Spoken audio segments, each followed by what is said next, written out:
शोक गीत चौथा गीत। कैसे सोना मलिन हो गया, कैसे शुद्ध सोना परिवर्तित हो गया। पवित्र पत्थर हर रास्ते के नुक्कड़ पर बिखरे पड़े हैं। सियोन के लाडले जिनका वजन शुद्ध सोने के बराबर था, कैसे कुम्हार द्वारा बनाए मिट्टी के बर्तनों जैसे समझे जा रहे हैं। सियोनियों भी अपनी छाती खोलकर अपने बच्चे को दूध पिलाती हैं, लेकिन हमारे देश की पुत्री मरी भूमि की शतुरमुर्गियों जैसे निर्दय हो गई हैं।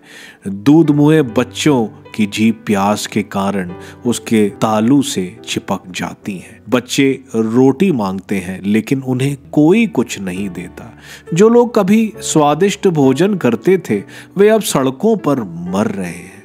जिनका पालन बैगनी वस्त्रों में होता था, वह अब घूरे पर पड़े हैं। हमारे देश की पुत्री का दंड सोदोम के दंड से भी भारी था, जो किसी के हाथ लगाए बिना ही क्षण भर में नष्ट कर दिया गया था। उसके युवक हिम से भी अधिक उज्जवल, दुग्ध से भी अधिक श्वेत थे। उनके शरीर मूंगे से भी अधिक लाल थे।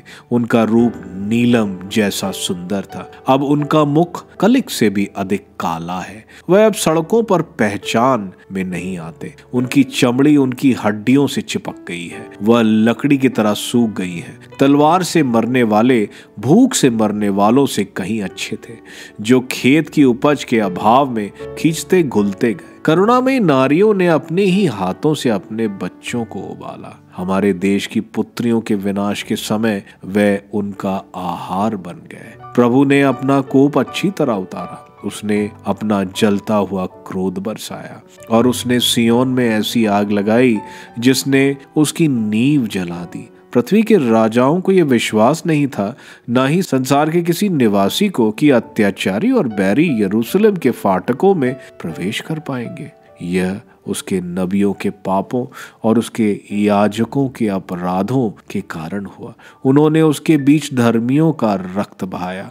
वे रक्त से अपवित्र होकर सड़कों पर अंधों की तरह भटकते थे, और कोई व्यक्ति उनके वस्त्र तक नहीं छूता था। लोग चिल्लाकर उनसे कहते थे, दूर हो, अशुद्ध, हटो हटो, मत छुओ। जब वे भगोड़े और घुमंतु बन गए, तो राष्ट्रों के लोग कहते थे, वे हमारे यहाँ कभी नहीं रह सकते। स्वयं प्रभु ने उन्हें छितरा दिया है। अब वह उनकी चिंता कभी नहीं करेगा। ना तो याजकों के प्रति कोई सम्मान दिखाया गया, और ना वृद्ध जनों पर कोई दया की गई।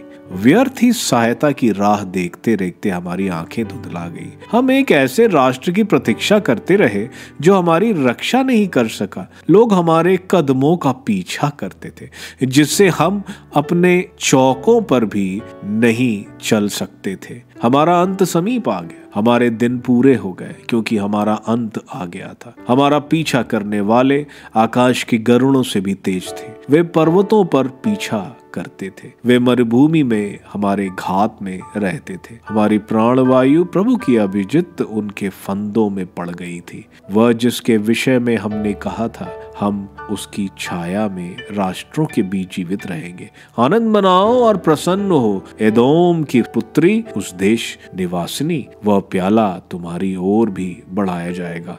मतवाली होकर तुम अपने वस्त्र उतार दोगी। सियोन की पुत्री, तुम्हारी दुष्टता का दंड पूरा हो गया है। वह तुम्हें अब और निर्वासन में नहीं रखेगा, किंतु एदोम की पुत्री, तुम्हारी दुष्टता के लिए वह तुम्हें दंड देगा। वह तुम्हारे पाप प्रकट करेगा।